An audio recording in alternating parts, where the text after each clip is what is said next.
Et c'est tous les jours Arnaud Demanche. Arnaud qui vient avec nous. Bonjour Arnaud. Ça va bien. Ça va Tout le monde va bien.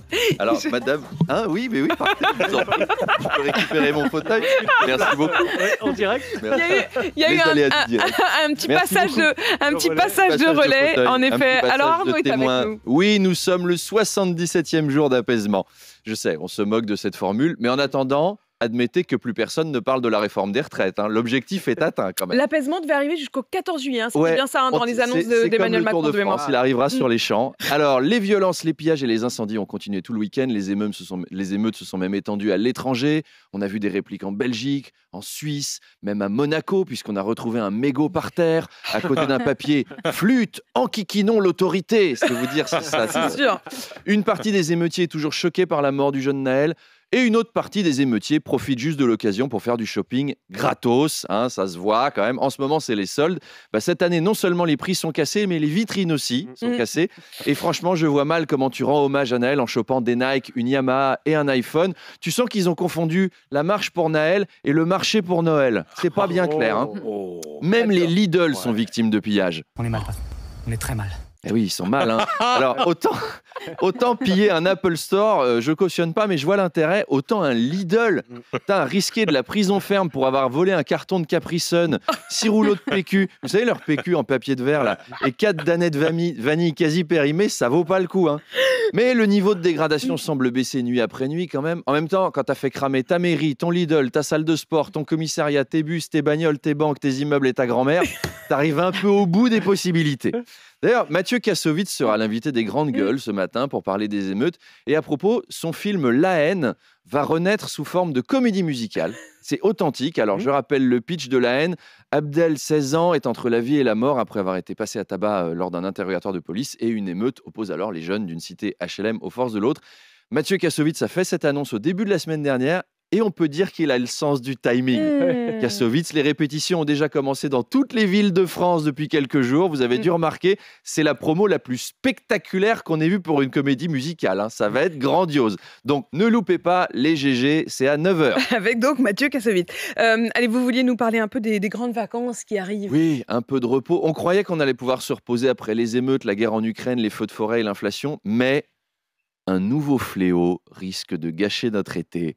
La bière.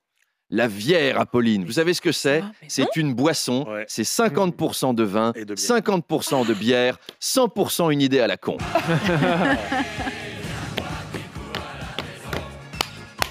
Voilà. Non merci, non merci. Le Figaro a posté un article titré « La bière sera-t-elle la boisson incontournable de l'été ?» Eh bien, je vais passer mon tour. Sans façon. Donc la recette, c'est très simple. Manu a testé. Moi, je suis pas fan. Manu est bon public quand même pour tout ce qui est vin et bière. Oui, il aime les barbecues, il faut bien les arroser. Alors, la recette est simple, je vous la donne. D'un côté, la bière suit sa fermentation classique, de l'autre, le raisin aussi. Et ensuite, on mélange progressivement les deux qui vont co-fermenter ensemble. C'est comme si des scientifiques essayaient de faire des hybrides avec des animaux en faisant coucher des espèces qui n'ont rien à voir. Un koala, un canard, pof, ça fait un connard. Eh ben non, ça marche pas. Donc moi aussi, j'ai goûté car je travaille. Vous avez testé. Je suis professionnel. Je trouve que ça ressemble à du mauvais vin et de la mauvaise bière. C'est comme si du Beaujolais nouveau avec de la bière Leader-Price. On mélange bien du vin avec de la limonade dans plein de régions, par exemple. Oui, ce qu'on appelle le rouge limé, c'est du rouge avec de la limonade. C'est pas mauvais du tout. Là, faut expérimenter. Non, faut expérimenter. Je crois qu'il faut expérimenter. Le chiffre de la bière. Non, mais c'est quoi la suite de ce genre de mélange ? Tu mélanges du whisky et de la bécasse, prends un verre de whiskas. Une Smirnoff et un Ricard, tu prendras bien un smicard. Anis et vodka russe, Manu, un petit verre d'anus.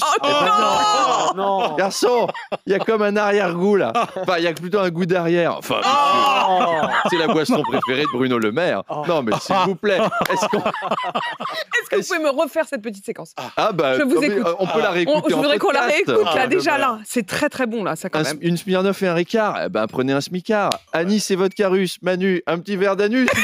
Là.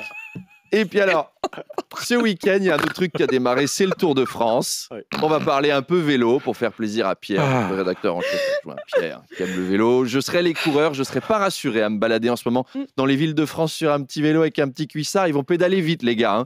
L'étape à Marseille, elle va durer 40 minutes. Les gars, ils vont être à 160 à l'heure. Record. Donc, le Tour de France ne passera pas par Nanterre. En revanche, la flamme olympique, oui. Elle a même une année d'avance sur le programme prévu. Vous avez vu le parcours du Tour ? C'est plutôt le Tour du sud de la France. Alors, le début est sympa. Ça démarre en Espagne. Tu sens que les organisateurs ont voulu se faire prendre des vacances au soleil gratos. Et arrivé en France, ça se gâte.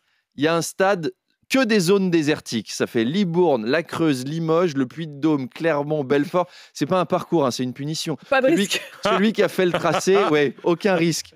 Le mec, il est soit agoraphobe, soit masochiste. Charles me disait, il manque juste le Mans. Mais Charles, enfin, on adore le Mans dans cette matinale. Oui. Alors, le chouchou des Français, Julien Alaphilippe, a déclaré « Je rêve d'enfiler le maillot jaune les 2 premiers jours. » Doucement, Julien. D'abord, on l'invite à dîner, le maillot jaune. Ensuite, on lui fait la cour. Et après, on voit si c'est possible ou non de l'enfiler. Mais il faut faire les choses dans l'ordre. Voilà, c'était mon tuto séduire un sportif. Bonne bière et à demain. Ah non, pas la bière. Pas la bière. Attention. Deux manches pirates, le 32-16.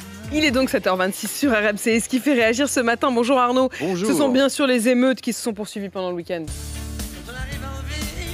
Eh oui, j'ai pris une version Les Émeutiers, on la voit qui mue. Les émeutes ont fait réagir jusqu'à l'international. Vous l'avez vu peut-être, l'Iran a demandé à la France de faire preuve de retenue en évitant toute violence à l'égard des manifestants. C'est une vraie Je crois que citation. c'est véridique. L'Iran se fout de notre gueule. Quand même, les islamistes... Enfin, on dit que les islamistes sont pas marrants, mais ils ont quand même un humour à eux. En tout cas, ça a fait réagir tout le monde. Volodymyr Zelensky a annoncé au 32-16 « Je débloque 30 millions d'euros pour aider la France dans cette période difficile. » Et je Ça, propose c'est pas véridique, mais d'accueillir... c'est très bon. Je propose d'accueillir les habitants de Seine-Saint-Denis à Bakhmout, parce que c'est moins dangereux que Nanterre ou l'Aille-les-Roses. C'est gentil, merci Volodymyr. Lucienne de Guéret dans la Creuse réagit aux émeutes. Nous n'avons plus de transport en commun le soir. Les boutiques et les restaurants sont fermés après 18 h. Les gens ne sortent pas. En fait, c'est comme d'habitude. Toute la France comprend ce qu'on vit et on compatit. Et enfin, Jean-Marie Le Pen a réagi au 32-16 en nous disant « Bonjour !» Écoutez, je voulais réagir aux émeutes de ces derniers jours et dire aux émeutiers « Merci. Merci Mohamed. Merci Mamadou. Voyez-vous, j'ai toujours cru que vous détestiez le Rassemblement national. Et en fait, depuis 5 jours, n'est-ce pas, vous constituez notre meilleure publicité. Car l'opiniâtreté dont vous avez fait preuve ces derniers temps nous a apporté 1000 messages de soutien. Et grâce à vous, on inscrira peut-être le nom de Le Pen comme celui de la prochaine présidente de la République. Inch'Allah. Et ce sera un peu grâce à vous, Abdelila. Donc, choukran, merci beaucoup. Vous voyez, des gens commencent à retrouver le sourire après une semaine difficile. Ça revient doucement. Arnaud Demanche, à tout à l'heure, vivement 8h20.